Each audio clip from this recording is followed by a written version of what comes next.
Muy buenos días a todos y a todas. La verdad que seguimos acá firmes en el curso de Historia de Rosario, que empezamos hace ya 4 meses largos, no más, porque tuvimos en el medio el tema de, nos tomamos como unas vacaciones del curso, pero fue abril, junio, agosto, septiembre, y estamos en el tramo final, digamos, disfrutando de las últimas clases, pero disfrutando en el buen sentido porque estamos llegando al objetivo de al menos los contenidos que queríamos cubrir y los contenidos que queríamos también brindarles a ustedes. Hoy, particularmente para nosotros, es una clase muy especial porque tenemos la oportunidad de contar con la presencia de Laura Pasquali, que en lo particular y en la relación con el Museo de la Ciudad tenemos una muy linda historia que nos une, que es la historia de Obreras, una exposición que hicimos en el 2019 y que realmente fue muy importante para la ciudad y que dejó huella, dejó marca de esa muestra que la trabajamos con el corazón, diría yo, porque le pusimos muchísimo, muchísimo trabajo y fue una muestra que no solo visibilizaba el trabajo de las obreras del frigorífico Swift, sino que ponía en tensión muchas cuestiones que tenían que ver con la relación de la instalación de esas grandes fábricas en el sur de nuestra ciudad, en la organización familiar, en distintos aspectos que problematizaban nuestra historia, específicamente en la zona sur, pero que también nos acercaba un poco a lo que nosotros planteábamos como museo, nos acercaba totalmente a la idea de pensarnos como un museo abierto que se vincula y que va al barrio y que tiene un encuentro recíproco entre la historia del barrio, la historia de las mujeres, las problemáticas actuales. O sea, fue el primer comienzo del Museo de la Ciudad como un museo abierto, no porque antes no lo sea, sino porque creo que desde que asumí en la gestión, por ahí algunos aspectos hemos logrado profundizar en esa idea conceptual de ser un museo abierto con todas las letras, y aprovecho y sigo un poco haciendo autobombo del Museo de la Ciudad en el buen sentido, porque hoy es noche de peatonales para la ciudad de Rosario, y el Museo de la Ciudad, como hablábamos del Saladillo en su momento con la exposición que habíamos hecho con Laura, paralelamente Ciudad Candia nos permitió ir a Barrio Sarmiento, pero nos permitió estar mucho en el centro con lo que es La Favorita, y esta noche, en Noche de Peatonales, vamos a tener y vamos a repetir algo que ya hicimos, que es recorridos, que es mostrar las vidrieras de La Favorita, intentando recrearlas como eran en la época que los rosarinos y las rosarinas lo recuerdan. Así que esta noche va a ser muy linda, noche de peatonales. La idea de revitalizar el centro por parte de la gestión se ven estas acciones, así que de mi parte y desde el museo vamos a estar ahí, así que seguramente vamos a estar ahí, creo que todos y todas vamos a estar ahí, así que esperemos estar ordenados y que no sea un mundo de gente y que nos sigamos cuidando porque es necesario esa parte. Pero paralelamente también es momento de encontrarnos, y qué mejor que en las vidrieras de La Favorita, que era el punto de encuentro Sarmiento y Córdoba más lindo que tenía la ciudad.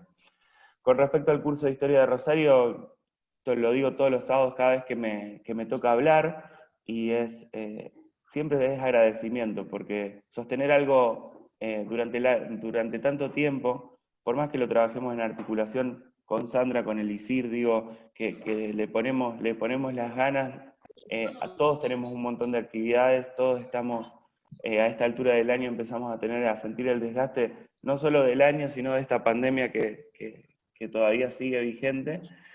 Y en ese sentido les agradecemos a ustedes, a los alumnos y a las alumnas, y les pedimos que nos acompañen. Nos queda la clase de Laura y nos queda una más la semana que viene con Luisina, así que seguramente después tengamos una instancia de encuentro para cerrar. Ahí con Sandra hasta estábamos poniendo fecha que sea la primera semana de noviembre, así que la idea es encontrarnos en el patio y un poco vernos todos los que nos acompañaron durante el año, que son un montón, y que sostuvieron conjuntamente con nuestra propuesta esta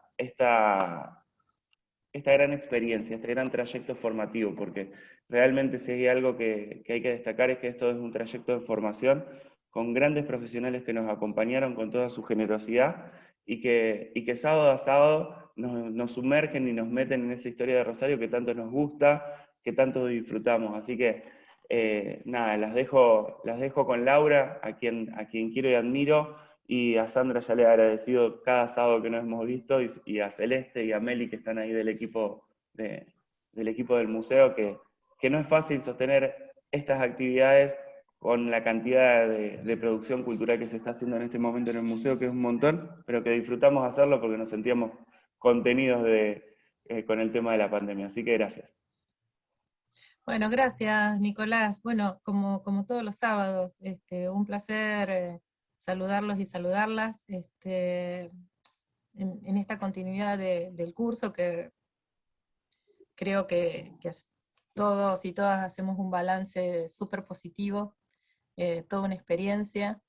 Y bueno, vos mencionaste también a los colaboradores, bueno, esta articulación interinstitucional que ha sido muy fructífera y que es posible no solamente por nuestra gestión y la colaboración de los colegas y las colegas, sino también de todo el personal técnico, no solo del museo, sino también del ISIR, que auxilian, acompañan, colaboran, y bueno, y solucionan las pequeñas dificultades que van apareciendo a lo largo del dictado del curso.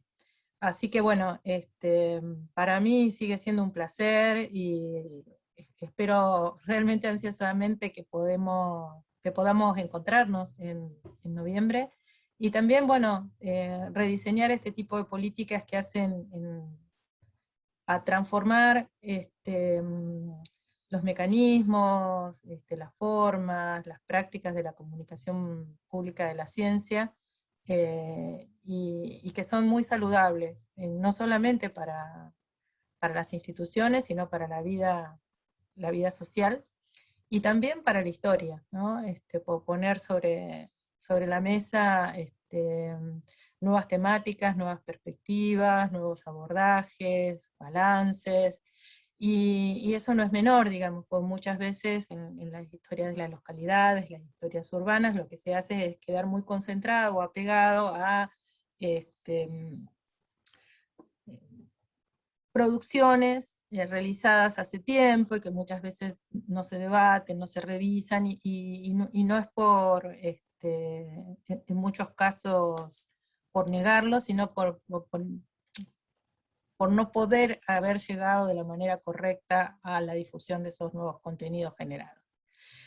En esta reunión para mí es realmente un gran placer presentar a una colega, una amiga, a alguien que tiene no solamente calidad académica, sino convicción, y convicción en el acompañamiento, convicción en el compromiso institucional, y también en el compromiso de lo que significa la transferencia y la comunicación de la historia. Voy a presentar muy brevemente a Laura Pasquali, que es profesora y licenciada en Historia y doctora en Humanidades y Artes, todos los títulos por la Universidad Nacional de Rosario. Es profesora titular de la carrera de Historia, es docente en institutos de formación superior de la provincia de Santa Fe. Su área de desempeño específico es el campo de la historia de las mujeres, las relaciones de género y el mundo de trabajo productivo y reproductivo, especialmente, y en este último tiempo, en los periurbanos santafesinos. Laura tiene una amplia experiencia docente también en el posgrado, y forma parte por ello del comité académico de la maestría Poder y Sociedades de la Problemática de Género, y es coordinadora académica de la maestría en Enseñanza de la Historia, ambas de la Facultad de Humanidades y Artes de la Universidad Nacional de Rosario.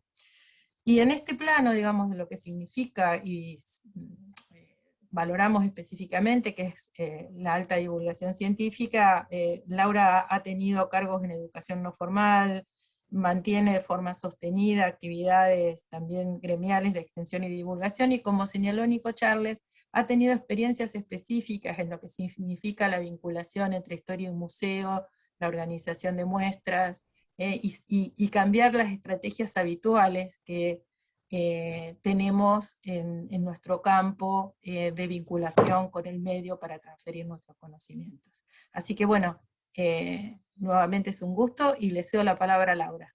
Gracias. Bien, bueno, muchísimas gracias.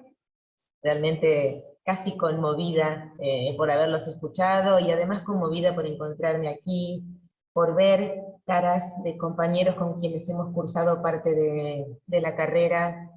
Y bueno, y otra vez, ¿no? El gusto de estar en el museo, de sentirme que estoy en el museo, y recuperar también esto, que las dos instituciones que nos están invitando hoy han tenido un trabajo sostenido durante todo este año y medio, que no ha sido fácil. Han tenido una presencia en las escuelas, en las calles, en las facultades, que, bueno, que me parece admirable y que doy fe que no es tan fácil de sostener, ¿no? Así que, bueno, agradezco muchísimo esta invitación. Y, bueno, el periodo es un periodo amplio, elegimos llamarlo las décadas centrales del siglo XX, precisamente por esto, por la cuestión de centralidad, no solamente en términos cronológicos, sino también por las profundas transformaciones que han ocurrido, ¿no? Bueno, podríamos decir que década no ha dejado profundas transformaciones en nuestro país, en nuestra localidad. En este caso yo voy a plantear algunas, y me quiero orientar en algunas palabras de la siempre querida y recordada Elida Sonsoni, cuando prologaba el libro Rosario en la Historia, ¿no? Al que tantas veces recurrimos, y de hecho yo también he recurrido para pensar esta propuesta, en parte de esta propuesta que les quiero hacer.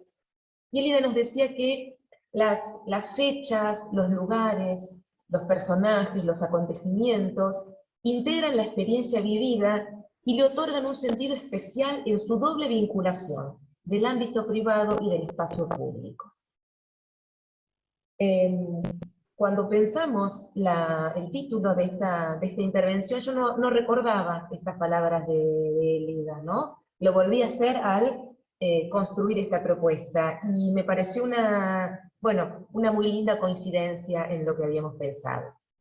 Siguiendo entonces esa voz que muchos de nosotros y nosotras tenemos presente, lo que les propongo aquí es un recorrido propio, una historia peculiar, por supuesto que es sesgada y seguramente discutible, de las décadas centrales del siglo XX en Rosario. Yo voy en esta primera placa lo que tienen es una caracterización de las herramientas de las cuales me he servido para tomar algunas de las fotos. Algunas son del propio museo de la ciudad, otras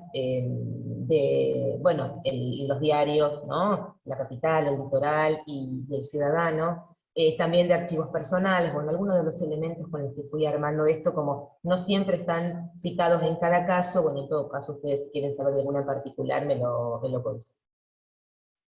Para pensar este periodo, bueno, alguna de las cosas que tenemos que pensar es cómo esto rompe de alguna manera, ¿no? El golpe de Estado de 1943 y estas décadas centrales rompen la periodización a la que nosotros estábamos acostumbrados, podríamos decir, ¿no? Y en este caso, digo, el peronismo y la experiencia nacida de un golpe de Estado y legitimada una y otra vez en las urnas, encontró en Rosario su capital, ¿no? Y esto no es una novedad para nadie. Pero yo diría que especialmente se constituyó como tal a partir de la represión a la resistencia desde 1955, ¿no? Y este golpe de Estado de 1955 viene a romper también una periodización de décadas, como le decía recién. Los años 50 se diluyeron en los años entre la revolución llamada libertadora, hasta a las elecciones con proscripción del 58, abren los años 60, ¿no? Hasta el 66, 68 podríamos decir, cuando las profundas transformaciones ya empezaron a formatear lo que llamamos los años 70, desde 1968 y 69. Entonces me parece que esto presenta, o yo puedo pensar esta situación como un desafío, ¿no? a una ruptura en la cual no siempre los profundos movimientos sociales coinciden con las transformaciones institucionales y políticas, y menos aún, como les decía, con las décadas redondas de 0 a 9. Pero Rosario también atravesó profundamente y sentidamente la experiencia del desarrollismo, ¿no? Grandes huellas dejó la gestión que profundizó y extendió la realidad de un sector manufacturero que había surgido el cobijo de la protección mercado-internista del peronismo, y desde ese momento ya es bien difícil hablar de Rosario sin aludir al cordón industrial. Y entonces, si hablamos de huellas profundas, y como para pensar el cierre de esta periodización o de este periodo, el asesinato de un joven estudiante en mayo de 1969 provocó una de las movilizaciones con mayor impacto en la historia reciente local, pero también con trascendencia nacional. Entonces, digo, me parece que podemos aventurar que en las décadas centrales del siglo XX, esta ciudad vivió una evidente tensión entre proyectos que estaban elaborados en base a necesidades locales y regionales, que muchas veces fueron ambiciosos, monumentales. Tensión entre esos proyectos y una realidad de una urbe indudablemente desordenada, con servicios públicos que muchas veces estuvieron al borde del colapso, desarticulada. Ahora, en estas décadas lo que es indudable también es que hubo una voluntad de proyectar una ciudad que respondiera a las necesidades de su sociedad. Y esas voluntades libraron indudablemente un combate con condicionamientos políticos, con limitaciones económicas provinciales, pero fundamentalmente nacionales. Y en este sentido es que una de las líneas que atraviesan esta propuesta que les hago es pensar la planificación como un instrumento de conducción política. Repasando esto hace poco, encontraba que, bueno, no hay tantas fotos, ¿no?, de la presencia de Perón y de Eva Duarte de Perón en Rosario. Aquí se los ve firmando lo que podemos suponer que es la planificación de la usina eléctrica del barrio Roque Sáenz Peña. Y lo digo así como una suposición porque no puedo garantizarlo, pero como en ese momento esto ocurrió, y tomando algunas referencias que nos dan las fotos, podría suponer esto. En ese contexto también hubo reuniones de Perón con líderes políticos y sindicales, y también de Eva con un grupo de mujeres que eran un grupo de delegadas del comité femenino llamado Eva Duarte de Perón. Esa entrevista sí está fechada, por eso hice la referencia previa, ¿no? Y bueno, y está publicado en el diario, en el periódico La Gesta, ¿no?, donde se caracteriza esta reunión, ¿no?, y se plantean el apoyo que da Eva Perón a la acción de este movimiento. Ya avanzaremos luego un poco acerca de los vaivenes de la centralidad que tuvo el activismo y la presencia femenina en estas décadas. Volvamos a la cuestión de la planificación, ¿no? Planificación que no la estoy pensando únicamente en términos superestructurales, sino como un problema que ha atravesado indudablemente los destinos de la ciudad y su región. El conjunto de diagnósticos que había finalizando, o sea, promediando los 40, finalizando la Segunda Guerra Mundial, es que la evolución urbanística de Rosario podía sintetizarse en una parodia, decían algunos, ¿no? Es decir, solo se diferenciaba de los campamentos romanos por sus dimensiones. Y en realidad la estructura urbana rosarina se presentaba como muy anacrónica. En un trabajo que hemos hecho con compañeras y compañeros del ISIR, pudimos visualizar esto al estudiar el transporte, los problemas de los servicios públicos y especialmente el transporte, no solamente en estas décadas, sino durante todo el siglo XX. ¿Cómo era Rosario? Bueno, entre estos agravantes que permiten esta parodia, las calles eran, como son, angostas en las zonas céntricas, anchas en los suburbios, es decir, una realidad inversa, ¿no?, a la densidad del tránsito. Las calles céntricas, como sabemos, eran el núcleo más antiguo de la ciudad, y la ampliación de las plantas urbanas no se hizo en forma concéntrica, ni progresiva, ¿no?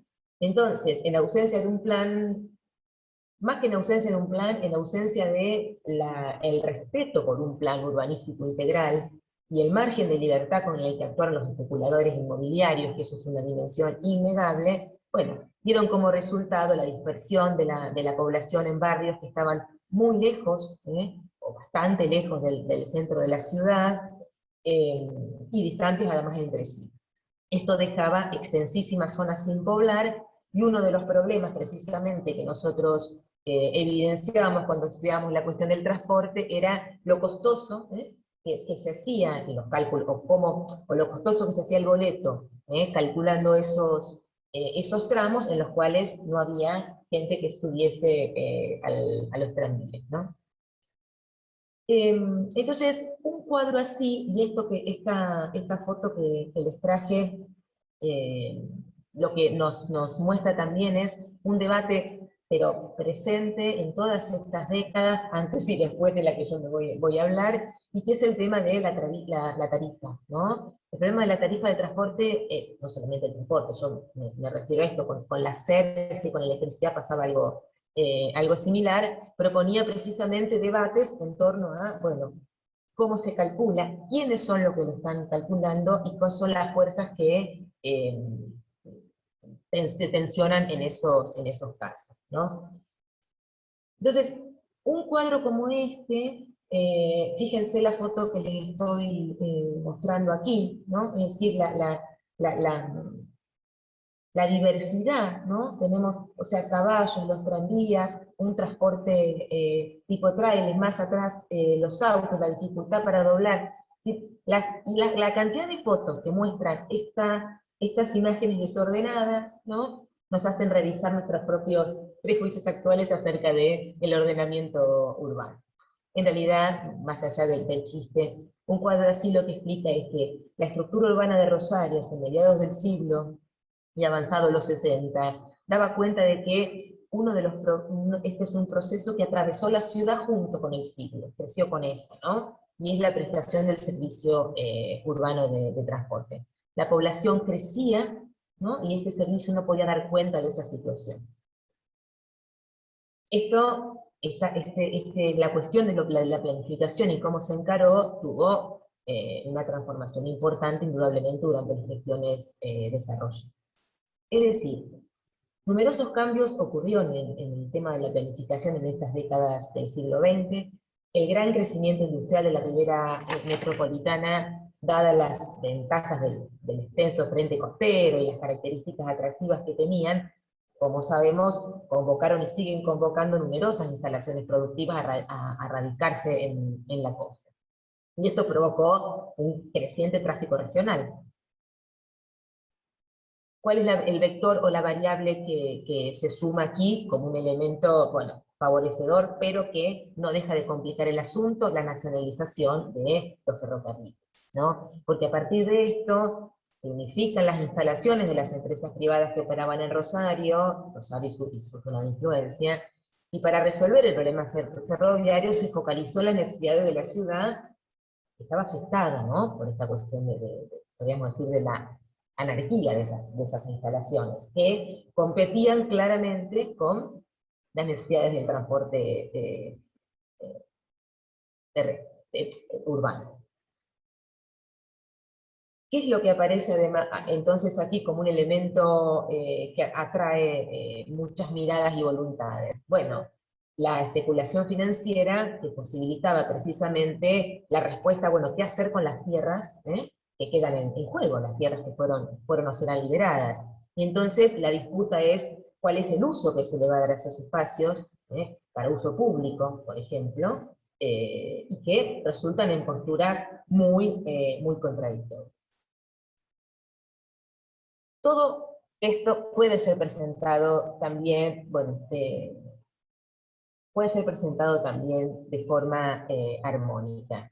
Y lo que quería mostrarles acá, como dice, espero que se vea, es un fragmento de un video institucional, propagandístico, de la Cámara de la Construcción, que fue realizado a propósito de sus 70 años. Yo corté un minuto y pico, digamos, para ver cómo es visto esto, ¿no? Por estos actores que son, bueno, los que llevan adelante, llevan y llevaron adelante estos procesos.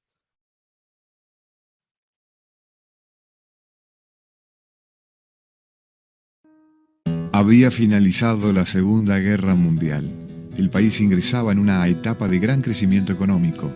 Sin embargo, la inflación y el gran desfasaje de precios relativos en contratos de obras públicas habían hecho entrar al sector en crisis. Por lo que en septiembre de 1946, bajo el liderazgo del ingeniero Pinasco, un grupo de pujantes constructores rosarinos fundó la Delegación Rosario de la Cámara Argentina de la Construcción, promoviendo, como lo habían hecho en la Cámara Argentina, desde 1936, múltiples iniciativas que se convirtieron en hitos de la construcción en el país y en nuestra región. Desde mediados de la década de 1950, Rosario y su región se transformaron en uno de los polos de desarrollo más importantes de la Argentina. En 1957 lograrían, después de años de lucha, dejar inaugurado el Monumento Nacional a la Bandera. La transformación de la ciudad causaba asombro en sus visitantes. Su progreso de acero y cemento era celebrado por la prensa nacional, destacando sus nuevos y empinados edificios que crecían por todas partes. Los cambios operados durante la década del 60 fueron radicales y en ellos la construcción marcó su liderazgo. Con el puerto paralizado y despejadas las instalaciones ferroviarias, la zona ribereña cambió por completo con una nueva ola de edificación en altura que tuvo su epicentro en el barrio Martín y la avenida Belgrano.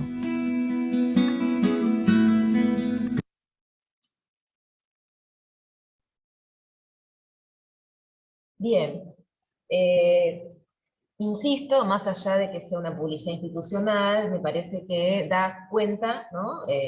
Muy hábilmente, como son estas cosas, de estas transformaciones. Pero volviendo a lo que yo les mencionaba hace un momentito, Norma Lanciotti, que es una historiadora económica, realizó una investigación sobre el mercado inmobiliario de Rosario prácticamente durante todo el siglo XX. Y construye algunas series que muestran que este mercado, estimulado por la demanda interna, bueno, comenzó a reactivarse, como todos podemos suponer, después de la Segunda Guerra Mundial, ¿no? Digamos, y por supuesto que esto tiene que ver también con un proceso previo en función de que la crisis de los 30 y el impacto de esa crisis aquí impuso una diversificación económica importante para Santa Fe y dio origen a un proceso de crecimiento económico relevante. Ahora, ella lo que propone es que entre 1933, digamos, pasado el cimbronazo, y el 55, los salarios reales aumentaron en la Argentina y en la provincia de Santa Fe un 70%, ¿no? Es una cantidad importante de años. El aumento del poder adquisitivo del salario fue mayor para los trabajadores menos calificados. Entonces, ella hace una desagregación, digamos, de cómo van cambiando esos segundos salarios. Por ejemplo, los empleados municipales aumentó casi 6 veces, ¿no? Hasta finales de los 50, pero ella anuda precisamente poder adquisitivo con la incorporación de un nuevo elemento que es la expansión del crédito para viviendas, ¿no? Que resultó, por supuesto, de la reorganización del banco hipotecario en un contexto de mejora del ingreso de los trabajadores, indudablemente. Y además, lo que se suma aquí es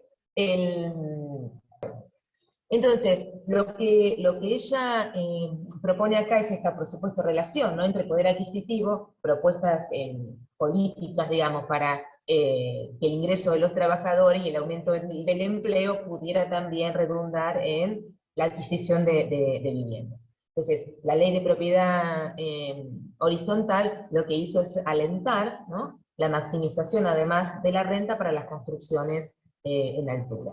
Entonces, estas políticas que comienzan y tienen, digamos, una importante recepción en estos años, finales de los años 50, van a verse, ¿no? En resultados y proyectadas en los 60, primera mitad de los 60 aproximadamente. Ahora, durante el gobierno peronista, el Servicio Público de la Vivienda construyó muchos conjuntos de pequeña escala, ¿no? Sobre todo en la segunda y la tercera ronda de los bulevares hacia el sur, en zonas periféricas hacia el sudoeste, Entonces, estos proyectos, ¿no?, pensados y comenzados a ejecutar en este momento, se terminan de completar y de habitar en los años 60. Por eso yo les quería mostrar este cuadro, ¿no?, bueno, si bien lo toma de Mateos, está en el trabajo que yo les comentaba de Lanciotti, y aquí lo que también tiene un peso significativo respecto a la pregunta acerca de la planificación como política, es que en los 60 comenzó la construcción del barrio Las Flores, en un área periférica que no estaba integrada a la trama urbana. Y entonces ese conjunto comprendió dos momentos. Uno primero, de una cantidad importante de viviendas, ¿no?, alrededor de 250 viviendas, que se construyeron entre 1959 y 1966. Y luego el segundo, que son unas 116 viviendas, entre el 64 y el 66. Así que concluyen todas en el mismo periodo. Ahora, además de estas iniciativas en las cuales el Estado pone divulgación, recursos y especialistas, hubo otro proceso que también converge en el boom inmobiliario de la década de los 60, y se trata de la construcción privada colectiva, ¿no?, en un área que está más orientada a sectores de ingresos medios y altos. La difusión de la vivienda colectiva en este contexto, bueno, fue un factor clave para el aumento del porcentaje de los propietarios de viviendas, ¿no?, que llegan casi a un 50% en los años 60. Lo que también nos tiene que ayudar a pensar esto, y no traje un mapa para compartirles, es cómo va cambiando de colores el plano de la ciudad de Rosario, ¿no? Y en aquellos lugares, ¿no?, un poco antes de llegar al límite con Granadero Baigorria, donde nosotros teníamos quintas, por ejemplo, ¿no?, comienzan a ser reemplazadas por otro tipo de emplazamientos y claramente una urbanización. ¿Por qué tiene que ver esto? Bueno, porque comienza la tendencia a la maximización del uso del lote. No solamente reduciendo las áreas, en este caso de cultivo o de jardines, sino también con la discusión de la propiedad horizontal. En estos casos tenemos algunos paradigmáticos, como fue el loteo de Barrio Martí, ¿no?, que se realizó a fines de los años 50, y bueno, justamente lo que hizo fue impulsar este tipo de construcciones, pero para personas, familias de ingresos altos. Y hay una experiencia, me parece muy interesante, sobre todo porque, digamos, no solamente la presencia en la localidad, sino la forma en la que están concebidos arquitectónicamente estos edificios, me parecen de los más bellos del periodo, son una iniciativa de la Cooperativa Rosarina de la Vivienda Limitada. Fue una experiencia relativamente corta, ¿no?, entre 1953 y 1970, cuando la empresa quiebra, y fue, bueno, justamente se originó junto a una cooperativa rosarina de construcciones, que era la que iba a ejecutar esas obras. El sistema era adjudicación por usufructo, ¿no? Entonces, hasta que los asociados adquirían la titularidad, la propiedad seguía formando parte del capital de la constructora. Y esto le permitió, bueno, capitalizarse de tal forma, acceder a créditos y demás, pero bueno, su quiebra en 1970 hizo que algunas propiedades que no habían podido ser titularizadas se perdieran, ¿no? Como, si no me equivoco, el edificio de Google Rate e Italia. Yo dije hace un momento que no es que no había plan urbano, sino que, bueno, como que el plan urbano no siempre estaba en los horizontes de la gestión. Y nosotros contábamos con un plan urbano diseñado por el agrimensor Montes, ¿no?, que estaba muy relacionado con el plan político del gobierno peronista de la década de los 50, articulado con el Plan Perón para Rosario, y bueno, que se articulaba con estrategias planteadas a escala nacional también, lógicamente. Entre estas líneas, entonces, lo que se hallaba era la liberación de las barrancas del río Paraná de Rosario, para instalaciones no específicamente portuarias, y el saneamiento de las cuencas de los arroyos Ludueña y Saladillo. El Plan Rosario dependía, no digo exclusivamente, pero centralmente de las expropiaciones, y se truncó con la autodenominada Revolución Libertadora. Ese plan se volvió a activar en 1958, se interrumpió en 1962, en el interregno nuevamente con el golpe de Estado, se puso en marcha en 1963 y otra vez se trabó en 1966. Parece que esto, sobre lo que no voy a abundar, nos tendría que permitir, ¿no?, hacer alguna reflexión acerca de esto que decíamos, cómo la proyección, ¿no?, se topa con impedimentos, en algunos casos de orden claramente interrupción constitucional, pero otras que tienen que ver con giros demasiado rápidos de las políticas públicas.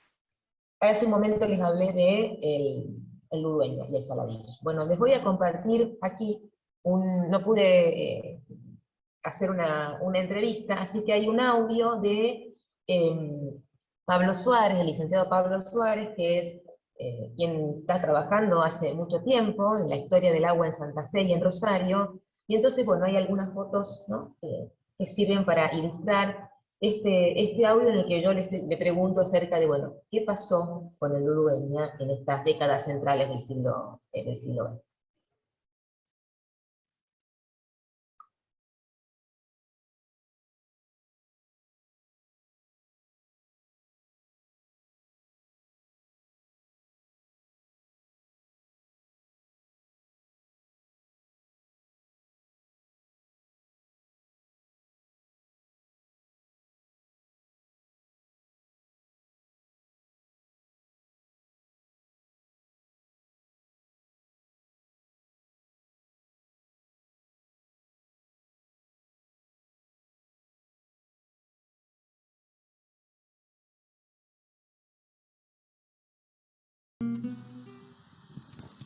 En la ciudad de Rosario, las inundaciones de los arroyos comenzaron a ser un problema a partir de la ocupación de sus riberas. Comienzan a tener un relevamiento en la prensa a partir de la década del 30, con algunas inundaciones del Ludueña en el año 32, por ejemplo. Quizás para reforzar su condición de límite, el Saladillo nunca fue entubado, además de por sus barrancas más pronunciadas, mientras que en la década del 40 se realizó el entubamiento del arroyo Ludueña en el tramo que va desde Empalme Graneros hasta el actual Parque Alem, que se llamaba justamente Parque Ludueña. El entubamiento de los 40 generó un escandalete relacionado a la corrupción por la contratación de la empresa proveedora de los caños, pero sigamos. Esa obra, decíamos, resistió bien durante unos años, pero en la década del 60 se inaugura un nuevo ciclo que denota que el problema era estructural y no solamente por un ciclo de lluvias altas. Es decir, lo que se había construido en la cuenca del Ludueña estaba complicando la situación de Empalme Graneros. Entonces tenemos inundaciones en 1959, en 1962, ahí hubo una manifestación reprimida y luego hubo una prohibición de realizar otra manifestación a causa del estado de sitio que regía en esos días. Luego en 1964, en 1966, la más importante de todo ese ciclo, y en abril de 1969. Casi todas estas inundaciones son en el mes de abril. Como dice Charly García, viento del sur, lluvia de abril. Los diarios de 1969, los diarios hablan de 300 manzanas y aproximadamente 2.800 evacuados oficiales. Si caminan por Empalme Graneros se van a dar cuenta la gran cantidad de casas de 2 plantas que hay. Durante la década del 70 fue muy común en Empalme Graneros la construcción de una planta alta o de tener una terraza bien hecha donde evacuarse o donde autoevacuarse cuando crecía el agua. Las obras realizadas durante la década del 70 van a colapsar nuevamente en 1986 con la gran inundación del 86, ¿no? Las acciones gubernamentales respecto del problema de la inundación se pueden simplificar en 3. Las obras medianas, que son las defensas y las alcantarillas. Las grandes obras, como los entubamientos o las represas, como la que se hizo en el 95. Y también la asistencia, sobre todo con los militares, gendarmería y los ferrocarriles, que en esa época eran estatales y que le ofrecían alojamiento a los evacuados, ¿no es cierto? Sobre todo en Empalme, que es una zona que hay muchos está atravesada, bueno, como todos los barrios rosarinos, está atravesada por muchas vías ferroviarias. Pero también, en estas ocasiones, entraba en acción la sociedad civil. Vamos a ver en los diarios permanentemente la colaboración de sindicatos, de la Cruz Roja, del Rotary, del Club de Leones, y también de los partidos políticos y de la Iglesia.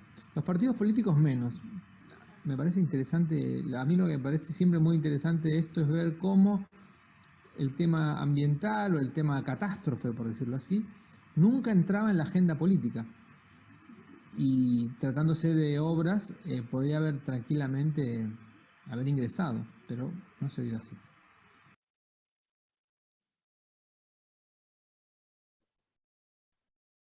Bien, me pareció interesante, más que interesante, me pareció importante traer esto, porque de hecho, quienes estudiamos los 60, por ejemplo, digamos, aparecen las movilizaciones, las inundaciones en el Empalme Granero como un elemento clave, ¿no? Y una de las cosas que conversaba con Pablo cuando le decía, bueno, mira, a ver, cómo podés ayudar a armar esto?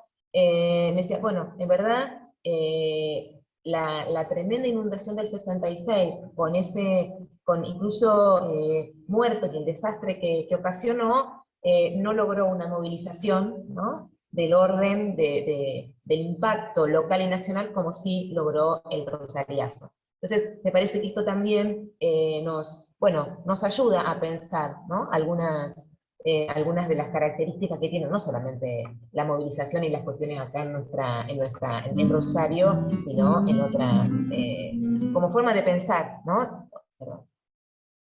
Como forma de caracterizar también nuestra sociedad. En suma, entonces,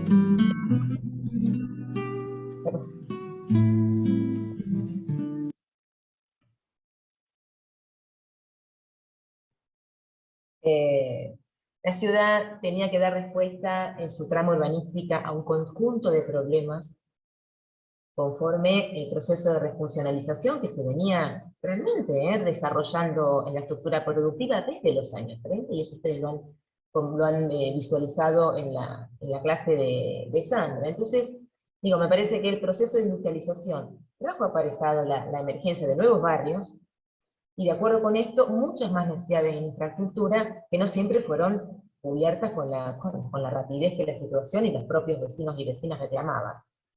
Según el censo de 1947, había 30.000 familias que solo tenían una pieza para vivir. Quizá por eso, ¿no?, se presentó un plan en el cual la diagramación urbana tendría que hacerlo efectiva los principios del justicialismo en la ciudad, ¿no?, las ideas proyectadas en el terreno. Y esto comprendía el congelamiento de los alquileres, importantes planes de vivienda, como hemos visto, para trabajadores con créditos hipotecarios, pero bueno, estas políticas también se fueron entorpecidas muchas veces por la escasez de materiales de construcción, que esto es un elemento, o sea, la falta de insumos ha sido una cuestión clave durante todo el gobierno peronista, y quienes hemos estudiado también el transporte recordamos estas cuestiones, por ejemplo, vinculadas al tema de los neumáticos u otros insumos indispensables también para la construcción.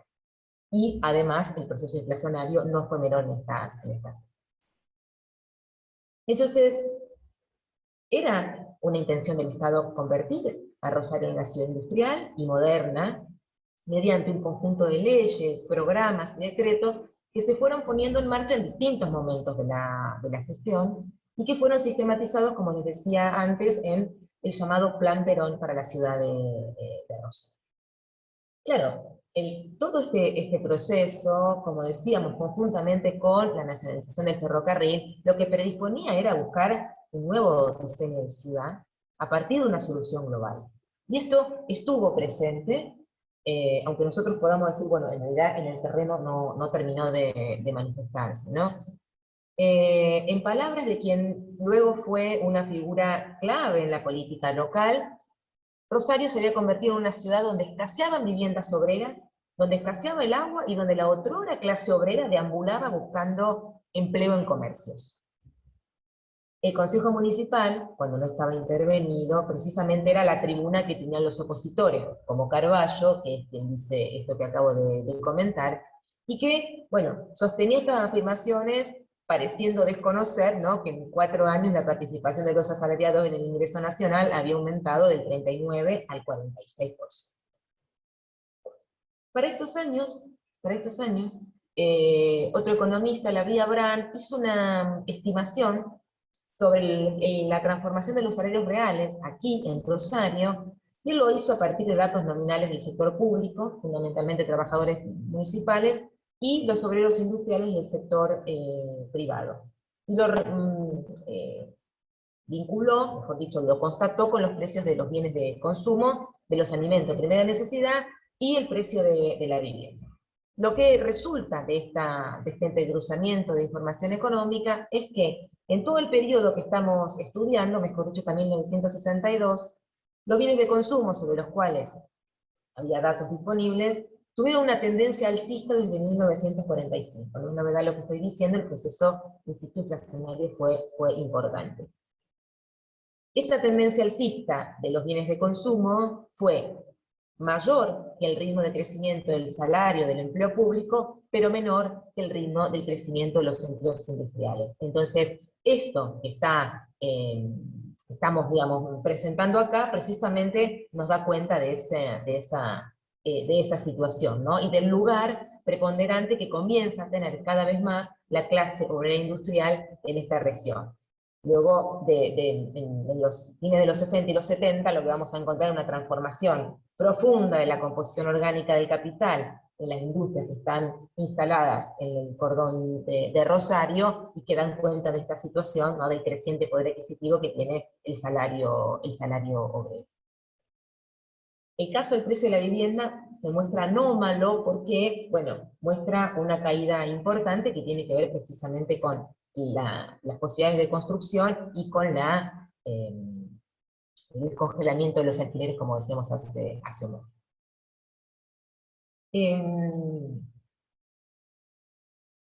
Hay un mosaico, podemos decir, que es una figura que nos serviría para pensar la composición social y de la clase obrera desde 1946, 43, 46, con un cuadro poblacional que es cada vez más extenso, que generaba muchas repercusiones en las distintas aristas del gobierno provincial y municipal, y que, bueno, fue acompañando, no siempre acompasadamente, el desarrollo industrial de la localidad. Pero indudablemente estos cambios alteraron esta composición obrera y comienzan a consolidar otro movimiento obrero. El diagnóstico de esta sociedad que estaba aislada, trabada comercialmente, en realidad lo que da cuenta de una situación a lo mejor quizá previa al 46, por eso es que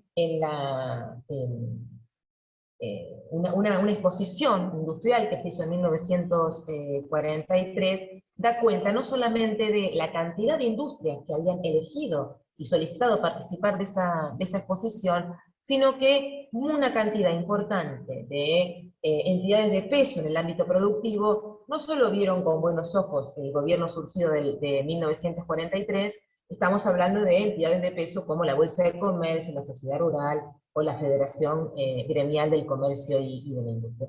Pero también entidades de capitales más modestos, ¿no?, como Agricultores Federados, la Federación Argentina de Cooperativas Agrarias, la Asociación de Cooperativas Arcoíris, bueno, y otras organizaciones pequeñas, por eso decimos, ¿no?, ya sean cooperativas o no de capitales modestos. Uno de los casos me parece que clave es Cotar, ¿no?, que precisamente desde 1946 se convirtió en una empresa líder del mercado rosarino, modernizó su estructura productiva y administrativa, con un crecimiento tal que, bueno, luego explica de algún modo el conflicto que tuvo Cotar con la gestión de Carballo en el 60-61.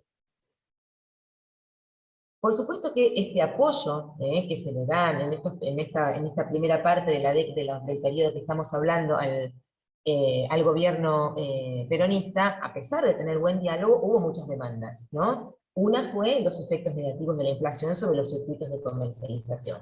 Y estos presentaron, una y otra vez, sus reclamos, ¿no? Y su reivindicación respecto del control de precios. Indudablemente, más allá de la crítica, y por eso me parece que es muy importante pensar el movimiento social en una relación de adhesión, de apoyo, defensa, pero también de tensión con las líneas políticas y las prácticas políticas durante el peronismo. Nosotros sabemos que, aunque hubo un apoyo incondicional en la mayoría de los sindicatos, el nivel de conflictividad durante los años del peronismo, y después también, fue importante. Es decir, si hay una línea que nos permitiría atravesar el movimiento obrero, los sectores populares, pero sobre todo el movimiento obrero local, del 46 al 69, ni hablar del 76, es precisamente un alto nivel de conflictividad, ¿no? Que no se presentaba con ninguna contradicción al momento de apoyar al peronismo en las urnas, o bien demandar por su vuelta a partir de la proscripción. Entonces, el movimiento obrero en esta ciudad fue un fenómeno complejo. Hay que considerar los distintos planos que contribuyeron a lograr una nueva alianza entre sindicalismo y Estado, que tuvo altibajos, pero que se mantuvo, digamos, en una situación de capacidad de negociación después del 55. Entonces, más allá de una intención de formatear una clase obrera con una conciencia y consideración sobre sus derechos, que no se acallaría, como les decía, ni durante los gobiernos peronistas, ni tampoco durante los intentos disciplinadores de sus representantes gremiales, ¿no? Que indudablemente existieron. Mientras en cada localidad se iban abriendo una sección de la Secretaría de Trabajo y Previsión, se iba sosteniendo una decidida política gubernamental de construir un sindicalismo inmunizado de la influencia comunista. Esto fue en Rosario y en la Argentina, ¿no? Y un decreto que iba a leer, pero por la hora no lo voy a leer, después le paso la información si les interesa, que precisamente planteaba que las organizaciones obreras comunistas iban a ser clausuradas y obligaba a los locales sindicales a decir quiénes formaban parte de sus comisiones directivas para poder proceder en ese sentido. Y esto que tienen acá es justamente una muestra de la situación de un periódico muy interesante, el de los años 40, llamado La Mujer de la Esperanza, que es una publicación de esta organización social, que desarrolló una tenaz tarea entre las mujeres peronistas, ¿no? Para que fueran conscientes de sus derechos, y eso, por supuesto, que concluyese en el otorgamiento de los derechos políticos femeninos. Y esto, bueno, también tiene que ver con construir, ¿no?, una imagen del adversario, ¿no? Y acá lo que nos muestra, digamos, esta imagen es que hay dos adversarias claras, ¿no? Las mujeres oligarcas, hasta ahora leo muy clara y definida su actuación, por lo que imaginamos que se mantienen a la expectativa, esperando su hora, que quizá no llegue nunca. Y las segundas demonizadas eran las mujeres comunistas, ¿no? Que las hay activas y pasivas, pero que de cualquier manera las hay. Dios los libre, y menos mal que se las conoce pronto. Esta situación tiene que ver, entre otras cosas, con la importancia y presencia que tuvo el movimiento feminista durante los años 30 en el país y en Rosario, vinculadas a los movimientos antifascistas, pero también a la consecución del voto femenino, y que en el año 45, podemos decir que, entre otras cosas, debido al cierre de sus locales y a la persecución que tuvieron estas mujeres por el gobierno peronista, bueno, se aliaron en el concierto opositor de la Unión Democrática ante las elecciones de 1946. Ahora, entre tantas cosas, ¿qué es lo que trae interesante esto? Bueno, que la participación en el espacio público amplió considerablemente los horizontes de la actividad femenina, abrió nuevos caminos de acción, cientos de mujeres salieron a la calle sin estar acompañadas por varones, con una mayor libertad de movimiento, y eso indudablemente contribuyó a lo largo de las décadas que estamos hablando, pero también desde un periodo previo, al contenido de sus demandas y proclamas, que se fue volviendo cada vez más activo, más combativo. Las mujeres demostraron su capacidad de organización y los eventos y las actividades que realizaban fueron decisivos para atraer también a otras mujeres. Y en ese camino les proponían una nueva dimensión, ¿no?, ante las funciones clásicas que eran ser madres, amas de casa o bien proveedoras del hogar. Esto como un paréntesis que me interesaría retomar un poco más adelante. Para completar este mapa entonces de cómo era esta composición social en Rosario en estos años, y cuáles son las tensiones y las inquietudes que permanecían, bueno, podemos decir que del conjunto de los gremios que coexistían en el plano local, la Unión Ferroviaria fue un fiel testigo, ¿no?, de la línea de acción sindicalista, en tanto que, por ejemplo, la Federación de Empleados de Comercio, bueno, tenía una dirigencia en la que convivían socialistas e incluso hasta algunos anarquistas que pervivían. Hubo algunos enucleamientos sindicales que colaboraron con las fuerzas opositoras en 1946, que, bueno, públicamente, digamos, plantearon su solidaridad, ¿no?, con la participación de docentes secundarios en las marchas de la victoria de los aliados sobre el nazismo, es decir, de un contexto internacional que, como en las décadas previas, se colaba y adquiría tónicas profundamente locales, ¿no?, en la discusión. Y un caso que es de sumo interés, y no porque hayamos hecho en el museo una hermosísima muestra hace 2 años, es precisamente las expresiones políticas de la clase obrera rosarina en el sur, los trabajadores de la carne. Un sindicato claramente liderado por comunistas hasta 1945, con algunas tensiones y presencia también importante de los anarquistas. Desde el advenimiento del peronismo, el sindicato y la gran mayoría de sus representados adhirieron al Perón. Y esta situación, por supuesto, que se vio favorecida, como veíamos hace un momento, por la persecución sobre las izquierdas, ¿no? El diario El Litoral, por ejemplo, comentaba en septiembre del 46, cuando estaba en marcha el proceso de la construcción del edificio del Sindicato de la Carne, ¿no?, que, bueno, no creo que nadie en esta sala no haya pasado o lo tenga bien presente. Entonces, ¿qué se cuestiona? Bueno, que en realidad las y los trabajadores exigen que se sancione a más de 100 obreros y obreras, o mejor dicho, dicen obreros de ambos sexos, que se negaron a donar un jornal extraordinario para la construcción del nuevo edificio. Esta, ¿no?, presencia, digamos, clave en una línea disciplinadora del sindicato, va a ser una tendencia en varios sindicatos, y en el Sindicato de la Carne esto es indudable. Ahora bien, esta lealtad, podemos decir, a la construcción político-sindical que se fue realizando 10 años después, en el marco de la representación en la movilización popular de la llamada resistencia peronista, la comisión gremial del Sindicato de la Carne en la clandestinidad había recibido la orden de tomar el frigorífico Suiz de Rosario. Sin saber claramente o de dónde bajaba esa orden, la toma del SWIFT era el primer paso de acción que implicaba extenderla a toda la ciudad de Villa Gobernador Galvez, que era la sede del sindicato, del frigorífico, perdón. Entonces se organizó un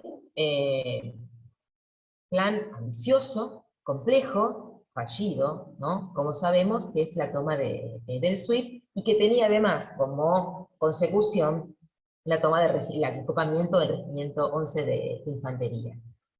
Más allá de dónde haya emanado la orden, lo que a mí me parece conmovedor es que cientos de trabajadores que irrumpieron en la planta construyeron barricadas para impedir el paso de las fuerzas represivas, ¿no? Entonces, el copamiento del regimiento no se produjo. Al finalizar la jornada hubo muchísimos trabajadores detenidos, golpeados y detenidos, pero lo que me parece que esto da la pauta es de que aquellos, ¿no?, que no dudaron en pedir la sanción para sus compañeros, que no querían otorgar o donar un salario, bueno, hoy estaban en esta situación de poner el cuerpo y sus vidas para la toma del poder. Ahora, hay algo que huelga decir, y es que esta conciencia de clase y esta voluntad militante, aún en la represión, no ha disuelto, o no siempre disolvía, otras desigualdades que tenían que ver con las desigualdades de género, ¿no? Y esto es paradójico porque se trata de un gremio con una creciente presencia femenina, ¿no? Pero no solo por esto, sino porque es un gremio en el cual, durante el gobierno peronista, tuvo una presencia física por supuesto, pero una participación política muy importante de las mujeres. Las mujeres tuvieron un gran protagonismo durante el peronismo en el SWIFT, ¿no? Votando, siendo delegadas, liderando procesos de demanda. Bueno, acá lo que vemos son, la foto de la izquierda son, bueno, de la derecha, son mujeres haciendo fila para votar, y aquí ya el acto de la votación, fíjense la sonrisa de la mujer del vestido con lunares. Pero, ¿no?, en ese mismo contexto, tenemos que el periódico, el Defensor Gremial, el periódico del Sindicato de la Carne, cuando enumera, ¿no?, las tremendas virtudes, las 15 virtudes de la democracia en nuestro gremio, en la nota 12, lo único que dice acerca de la participación de las mujeres es que fue un gesto simpático, ¿no? El voto femenino constituye una nota simpática. No, la posibilidad de que el 40 y pico % de quienes trabajaban en el SWIFT estuviesen votando, ¿no? Bueno, y esto, bueno, va en contradicción también con la creciente presencia de las mujeres en los espacios sociales, en los espacios laborales. La nota del diario El Orden le dedica toda una página, ¿no?, a hablar de cómo la mujer santafesina contribuye al sostenimiento del hogar. Bueno, podemos decir en ese momento chocolate por la noticia, sin embargo son las demandas que la economía feminista está haciendo hoy sobre este tema. Entonces hay varias notas, ¿no?, acerca de legiones de obreras que trabajan diariamente, ¿no?, mujeres que están en la fábrica de cigarrillos, obreras en diferentes fábricas, ¿no? O sea, le dedica una página a él. Pero también lo que tenemos es una creciente presencia de las mujeres en otros ámbitos, que son los espacios de sociabilidad, ¿no?, en el cual las mujeres empiezan a ir más frecuentemente acompañadas sin varones, ¿no?, maridos, hermanos, padres. Esto que les decía acerca de un ostensible protagonismo, bueno, pareciera, ¿no?, que hay una anteojera de las dirigencias para ver esto. En 1900, bueno, de aquí algunas fotos, esta era una gigantografía que usamos en la muestra Obreras del 2019, esta foto es de los 50, y aquí, bueno, algunos testimonios que para hacer más práctica los desgrabamos, ¿no? También eran testimonios que estuvieron disponibles durante la muestra. ¿Qué pasaba a las mujeres en ese ámbito, ¿no? Y entonces esta cuestión de mujeres que tienen que trabajar en el frigorífico porque las empuja solamente la necesidad, si no estarían trabajando en ese lugar, la pobreza del sector, ¿no?, la continuidad de esas situaciones, ¿no?, de 50 años hay cosas que no habían cambiado, ¿no?, relatos que de madres pasan a hijas en este proceso, ¿no?, cómo es lo que se vive, cuál era la situación y las condiciones de trabajo, es decir, tener que comprar las herramientas, pero también las enfermedades, el frío, ¿no? Y bueno, hay toda una situación en la cual es difícil pensar que esto tiene un correlato de nota simpática del voto, ¿no? Bueno, también lo que cuenta son las limitaciones que el sindicato tenía, que el sindicato y los gobiernos tenían para poner coto a estos abusos de la patronal, ¿no? Unos años después, cuando se produce la elección de la federación, perdón, las elecciones de la Federación de la Carne, de las 4 listas que se competían por la conducción de esta Federación Nacional, solamente una, la lista marrón, integrada por los comunistas, volvía a demandar igual salario por igual trabajo. Bueno, acá yo hago una flecha, imagino que no se debe estar leyendo, pero lo que plantea, ¿no?, en los puntos programáticos es la necesidad de contemplar igual salario por igual trabajo para mujeres y para jóvenes. Esto estaba en el pliego de reivindicaciones, ¿no?, que en 1940, en la huelga de 1940, ¿no?, mujeres y varones representantes del SUIR elevan ante la patronal con nulo éxito, por cierto.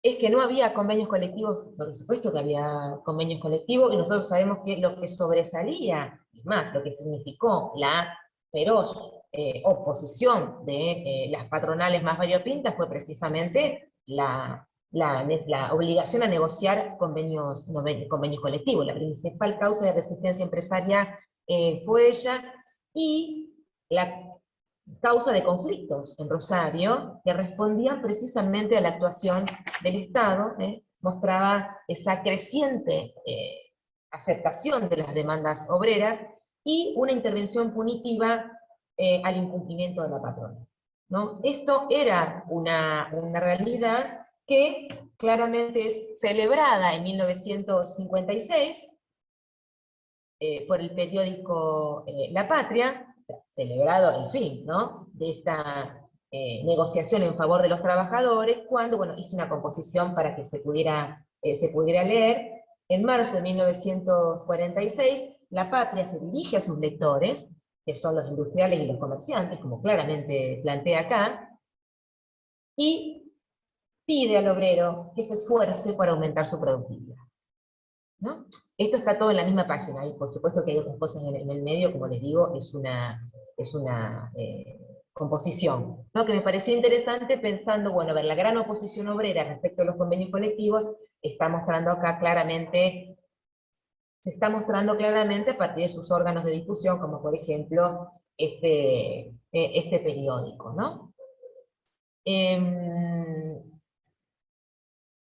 Igualmente hubo, a pesar de la crudeza de la represión a la resistencia peronista en la localidad, sobre la cual hay trabajos muy interesantes, uno de ellos es el de nuestra amiga Marisa Hermida, producto del proceso, digamos, de desestructuración, pero también de persecución al sindicalismo organizado, a los líderes sindicales más reconocidos del peronismo. Hacia fines de los 50 y en los 60 creció mucho la militancia comunista, en metalúrgicos, en ferroviarios, en bancarios, en Luz y Fuerza, recupera en construcción, en el vestido, ¿no?, del cual ahora vamos a ver un ejemplo. En algunos casos dirigían las comisiones internas, en otros casos tenían una importante vinculación con el activismo de base. Entonces hubo una renovada presencia de la izquierda en la vida gremial rosarina, y que se estructuró a través de diversos ámbitos. Uno fue la normalización de la CGT, o podemos decir el intento de normalización de la CGT regional, a través de una comisión que se reunió, que fue impulsada por muchos gremios adheridos, 40 gremios, donde confluían peronistas, comunistas y sectores autodenominados como independientes. Logran en 1958 que las autoridades le entregaran, ¿no?, los bienes físicos de la CGT regional, pero luego, por órdenes de la Secretaría de Trabajo y Previsión, se frenó el proceso electoral, y eso... No quiero ver, Simone.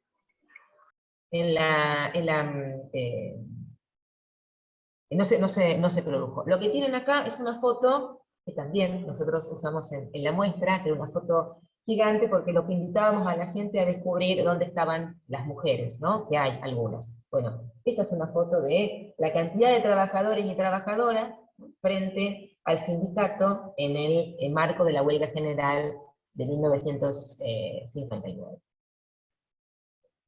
Hablábamos de la transformación, ¿no?, de este mosaico para nada homogéneo que era el movimiento obrero y sindical rosarino, y hay un fragmento de una entrevista que le hice a una activista comunista hace unos cuantos años, cuando ella contaba, ella como sindicalista y obrera del vestido, contaba cómo articulaban con trabajadoras peronistas, ¿no? Entonces, en 1960 se presentan a elecciones, en el gremio del vestido. Ella me dice, yo era la única comunista, la adjunta era una peronista, tenía el carné número 1 del carné de ser afiliada, te lo juro, me dice. Y éramos un montón de mujeres y varones que éramos comunistas y eran peronistas. La mayoría éramos mujeres, porque era, bueno, el gremio del vestido era un gremio feminizado.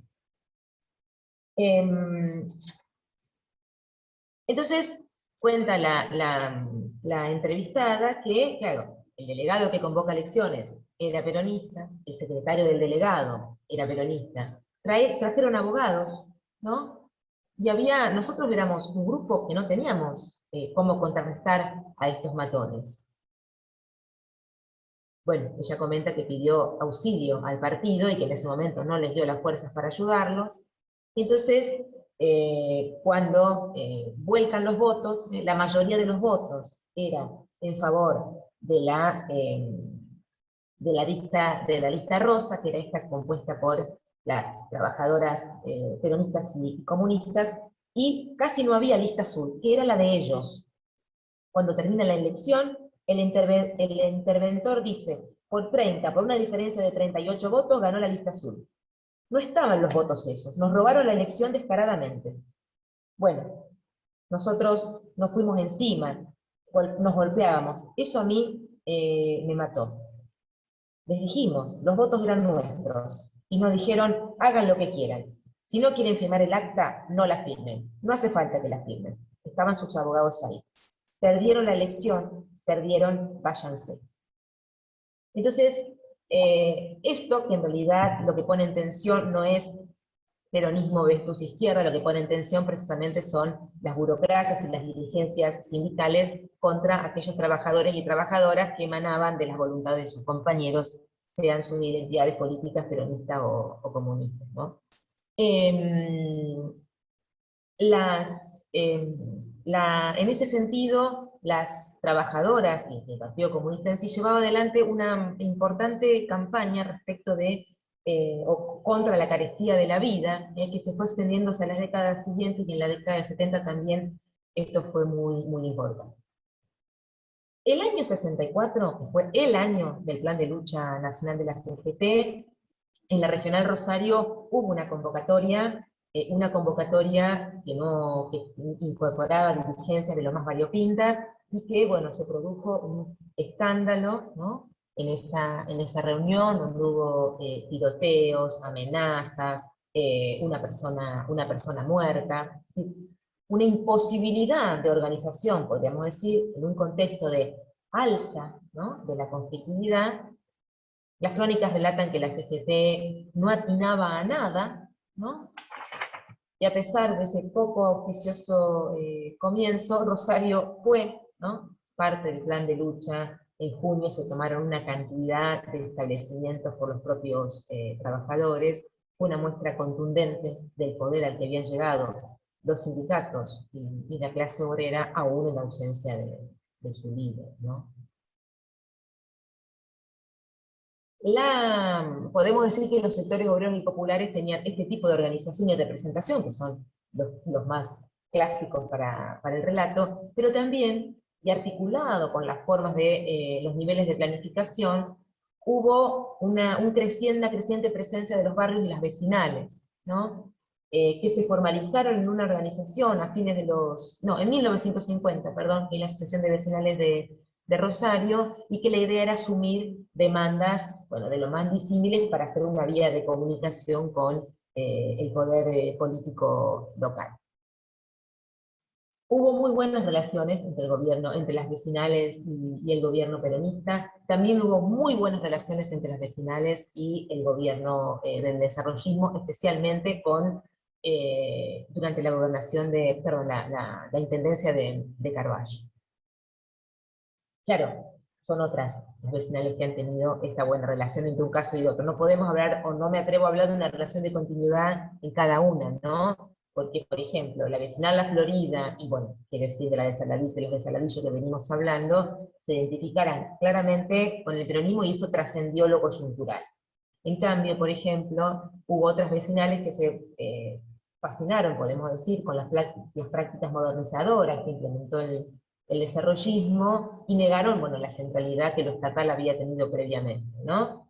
Entonces, la relación entre el Estado y la sociedad civil correría por otros ámbitos, especialmente en lo barrial, cuando la intención de la Intendencia durante el desarrollismo y la intervención fue eliminar la política de comité, ¿no? Entonces, que la experiencia de lo barrial se corriera de esto, ¿no? Y fuera una relación de otro tipo. Porque eso lo que se sostenía es que, bueno, la política y la administración no tenían que permitir la función de lo público con libertad de acción, que había que prescindir de las fracciones partidarias al momento de administrar los bienes públicos, y lo que se comienza a poner en debate después de tantos años de la preeminencia del Estado, eran precisamente las funciones de la administración pública, ¿no? Especialmente lo que se refiere a la prestación de los servicios, que fueron, en el cual la Intendencia se ubica en un lugar de contralor de aquellos servicios que comienza a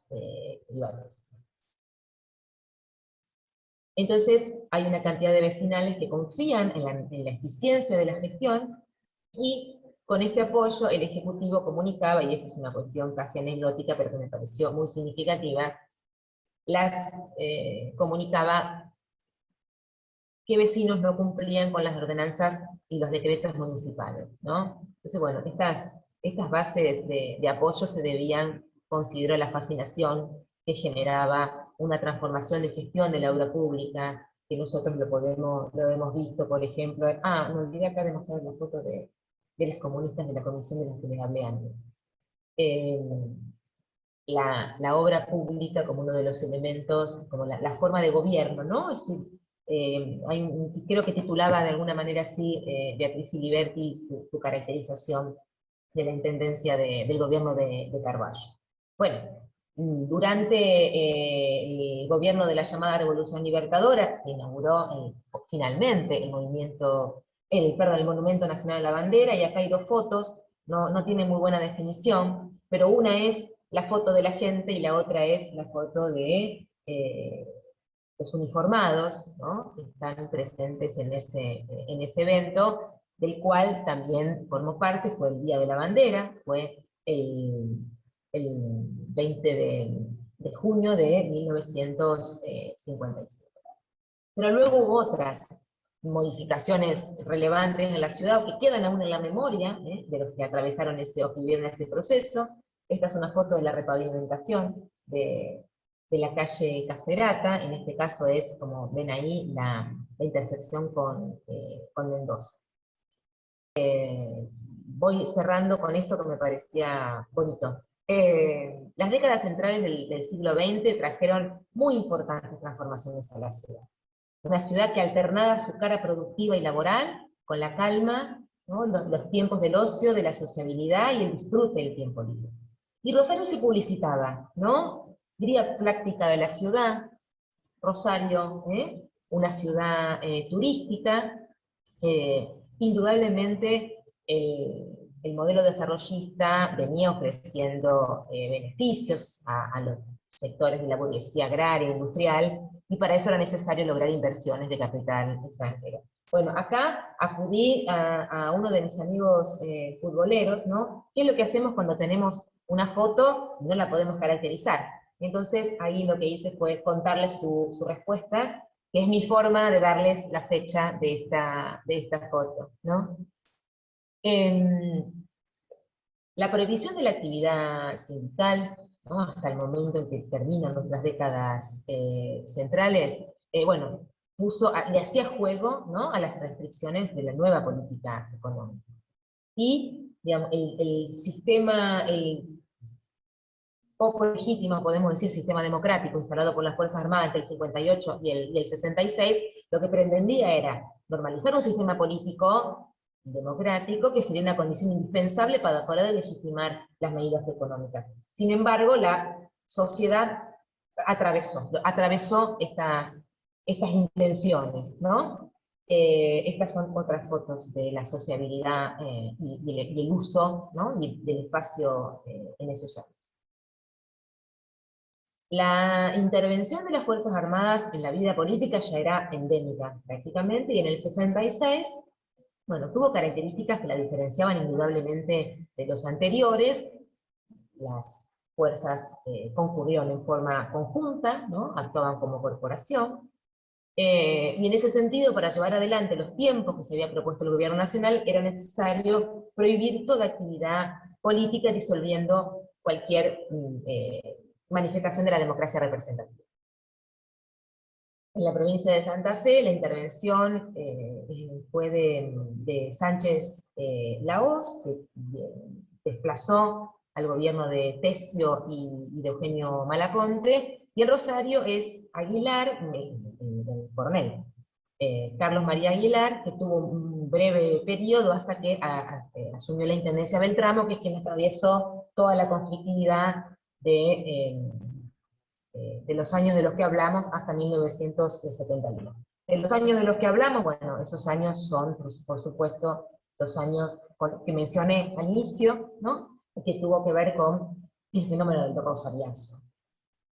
El panorama industrial lo hemos un poco desordenadamente, pero caracterizado, ¿no?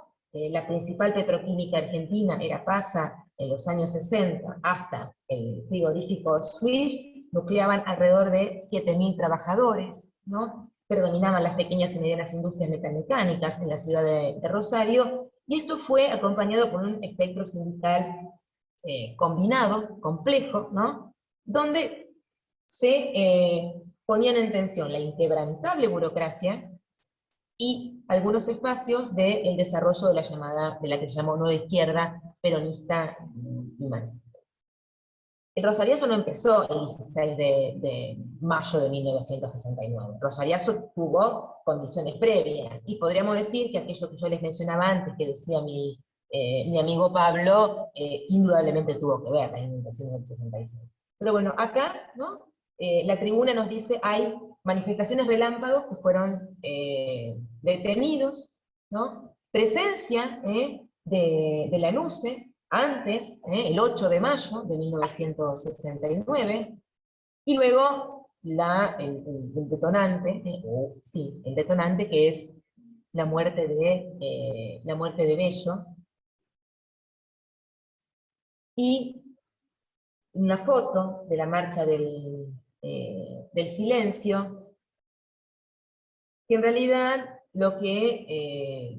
y que fue apoyada por buena parte del espectro social e incluso comercial rosarino. La serie de movilizaciones que les mostré muy rápidamente terminan en la más importante, que fue en septiembre, a partir de sucesos, ¿no?, una huelga de la Unión Ferroviaria. Ante estas manifestaciones el gobierno amenazaba con represión, y esto hizo que buena parte de los actores de la sociedad respondieran en forma aglutinada, solidaria. Esta vinculación entre obreros, estudiantes, profesionales, comerciantes, intelectuales, y que llevaron al paro y la movilización de los días 16 y 17 de septiembre. El rosariazo, junto con el cordobazo, son un parteaguas en este proceso. Nosotros no avanzamos más, pero si pensamos en este desorden de la periodización que nos proponen estos procesos, creo que son un parteaguas significativo. Buena parte de la geografía también lo dice esto, no es una hipótesis mía, pero que inician un proceso de agudización de la protesta social, de la protesta armada también, de la lucha armada, que se desarrolló durante varios años en la sociedad argentina, y marcó un punto de inflexión, ¿no? Nosotros podíamos haber terminado esto en el 66, a mí me parece que el 66 no es un punto de cierre, ¿no?, si bien provocó una cantidad de transformaciones altamente significativas, pero nos parecía importante considerar estas décadas centrales hasta el 69. por esto, como les digo, porque, bueno, indudablemente es un punto de inflexión y un parteaguas. Bueno, me pasé no tanto. Muchísimas gracias por la atención. Espero no haber sido tan desordenada. Mi idea fue, como les decía antes, plantear algunas pinceladas que me permitieran recorrer estas décadas centrales, planteando esto, ¿no? Las transformaciones políticas, pero también qué pasó con la cotidianidad rosarina entre 1946 y 1900. Bueno, Laura, muchísimas gracias. Muy, pero muy interesante tu intervención del día de hoy. Vamos a dejar ahora abierto el chat para las preguntas que puedan surgir. Vamos a dar estos minutitos para los que tengan alguna consulta para hacerle a Laura.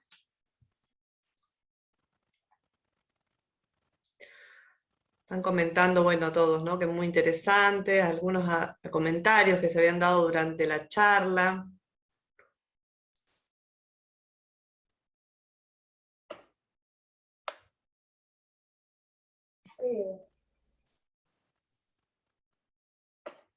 Están comentando muchos recursos y clara la explicación de cada tema.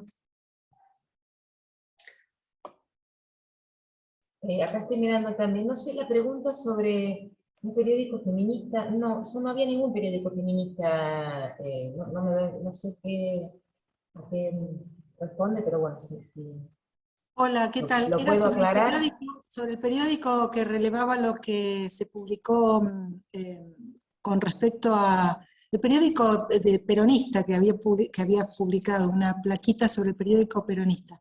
Vos hablabas de algo y sí. yo pensé que había una confusión, por eso lo señalé. No, precisamente era, bueno, en ese momento de las visitas, digamos, si te referís a ese, que debe ser ese, de Perón y Eva Perón a Rosario, que fueron pocas y de las cuales hay poco registro, por lo menos visual, ahí, digamos, claramente este periódico, la Mujer de la Esperanza, lo que está haciendo, bueno, es plantear, fotografiarse con Eva como una forma de el apoyo a la lucha que se estaba sosteniendo por el voto. En realidad, es como que estas demandas han ido muchas veces articuladas, ¿no? Excepto con las anarquistas, la cuestión de un incremento en la participación, igual salario por igual trabajo, y no solamente ocupar el espacio público, poniendo el cuerpo en las calles, en la movilización y en el trabajo, sino también poder definir sus destinos a partir de la elección, ¿no? Participar como electoras, por supuesto como candidatas.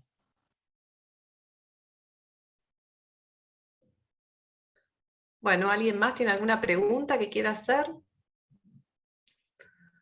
Yo les voy adelantando, bueno, ahí están diciendo, te están mandando, bueno, muchas felicitaciones, Laura. Ahí está. Quisiera preguntarle a Laura, ¿cómo jugaron los clubes y vecinales en el advenimiento del peronismo en nuestra ciudad? ¿Hay algún trabajo sobre esta cuestión?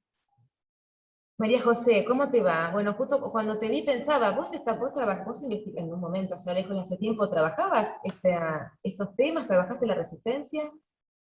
Me parece que sí. No. No. Hola Laura, ¿cómo te va? ¿Qué decís? ¿Cómo andás? Espera que... No, yo trabajé en los años 30. ¿Ahora me ves? Sí. Yo trabajé, bueno, el surgimiento de la Biblioteca Popular Homero en Barrio Refinería en los años 30, pero siempre me ha quedado como duda, y bueno, a partir de todo ese trabajo, ¿qué pasó con todas estas vecinales y clubes que se venían consolidando? Bueno, con el peronismo, y por eso te pregunto si hay algún trabajo Mira, sobre clubes, o alguien que esté, porque yo no llegué a trabajar eso, claro. Pero bueno, me parece que es muy interesante esta cuestión. Sí, es muy interesante. Mira, lo que es un trabajo que ya tiene muchísimos años, como es el de Rosario en la Historia. Ahí Adriana Pons precisamente le dedica un buen espacio, digamos, al tema de las vecinales, y no tanto los clubes. Quien trabaja sobre los clubes, que ahí podés ver el blog, es Pablo Suárez. No te puedo decir si ha tomado esta cuestión en relación al advenimiento del peronismo. Pero en términos generales, digo, hubo, por ejemplo, una tensión cuando se cambia el nombre de refinería por Malvinas sin consultar a la vecinal. Pero yo me atrevo a decir que esas fueron algunas tensiones y desacuerdos o desavenencias que no pasaron de eso, ¿no? El panorama general es de una importante adhesión de las vecinales al peronismo, porque además también lo que tenemos es toda la cuestión de cómo la obra pública, ¿no? Y los recursos puestos allí, bueno, beneficiaban al barrio, y eso de alguna manera tenía que ver con la visibilidad de quienes estaban gestionando la vecinal, ¿no? Intuyo. Pero, mira, lo que yo conozco es esto, que le dedica, ya te digo, un buen espacio, Adriana, a ese fragmento, a ese tema. Ahí están preguntando, ¿hubo algún debate de urbanistas por la decisión del entubamiento del arroyo de Ludueña en el 40? Hubo debates, digamos, me parece que, no sé decirte de urbanistas, pero indudablemente los agrimensores que venían trabajando, porque digo, Montes asumió, digamos, hasta con el curso, pues yo te diría, la planificación durante el peronismo para Rosario, ¿no? Digo, hasta con el cuerpo, que fue un gran defensor del plan, digamos, que después se denominó Plan Montes. No tengo ahora presente dónde podés, sí, ese debate lo podés encontrar en toda la gente de arquitectura que ha publicado sobre estas cuestiones, seguramente ahí lo vas a tener. El que trabaja esto en los documentos sobre la historia del agua para Santa Fe es Pablo Suárez, en un libro de reciente aparición de Prohistoria. El trabajo de Pablo se llama Documentos para la historia del agua en Santa Fe, y va desde la colonia hasta 1996. Allí vas a encontrar seguramente esta información. Sí, justamente ahí estaban preguntando sobre el material de Pablo, así que Bueno, está muy yo bueno. te puedo pasar, María José, porque Pablo tiene la mayoría de las cosas, excepto este libro, que es un libro editado por Prohistoria, y que es un libro muy lindo, yo lo recomiendo. Están publicadas en sitios de acceso abierto, así que yo después te paso sus contactos, digamos, los links, para que vos los socialices en todo caso. No sé cómo se manejan con esto, pero te lo paso. Sí, después lo podemos articular para poder ponerlo en la plataforma educativa y que lo puedan tener, ¿no? De acceso.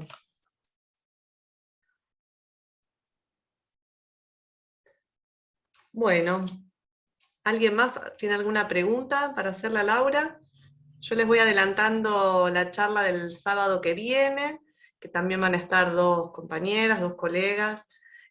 Bueno, una es Luisina Agostini, que va a estar trabajando movilización, organización y solidaridad ferroviaria en el siglo XX rosarino, y va a compartir la jornada con Laura Cardini, que va a hablar sobre huellas futuras de la cultura en Rosario. Esa va a ser nuestra última charla de este año, del curso de Historia, así que bueno, los y las esperamos nuevamente el sábado próximo.